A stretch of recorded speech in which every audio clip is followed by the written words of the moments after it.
Sachar Sarmas town UC 98 में peoples party की rally water supply scheme का इफ्तिताह। हैदराबाद सच्चर सरमस टाउन UC 98 में पाकिस्तान पीपल्स पार्टी के ज़ेर एहतमाम एक बड़ी अवामी रैली और जलसे का इनेकाद किया गया।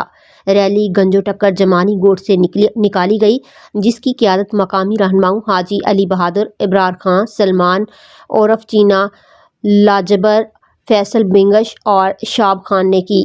रैली में कारकुनों और इलाका मकीनों की बड़ी तादाद शरीक हुई।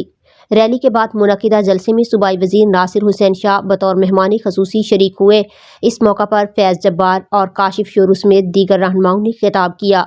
मुकर्रीन ने कहा कि हुकूमत शहरी मसाइल के हल और बुनियादी सहूलियात की फराहमी के लिए अमली इक़दामात कर रही है और तरक्याती मनसूबों का दायरा कार मज़ीद वसी किया जा रहा है। तकरीब के दौरान UC 98 में वाटर सप्लाई स्कीम पानी के मंसूबे का इफ्तिताह भी किया गया। रहनुमाओं का कहना था कि इस मंसूबे की तकमील से इलाके के मकीनों को रिलीफ मिलेगा और बुनियादी सहूलतों की फराहमी में बेहतरी आएगी। जलसे में शरका ने पार्टी की आदत से मज़ीद तरक्याती मंसूबों की अपील की। इख्तिताम पर रहनुमाओं ने अवामी हिमायत पर शुक्रिया अदा करते हुए कहा कि इलाके की तरक्की और मसाइल के हल के लिए इक़दामात जारी रखे जाएंगे।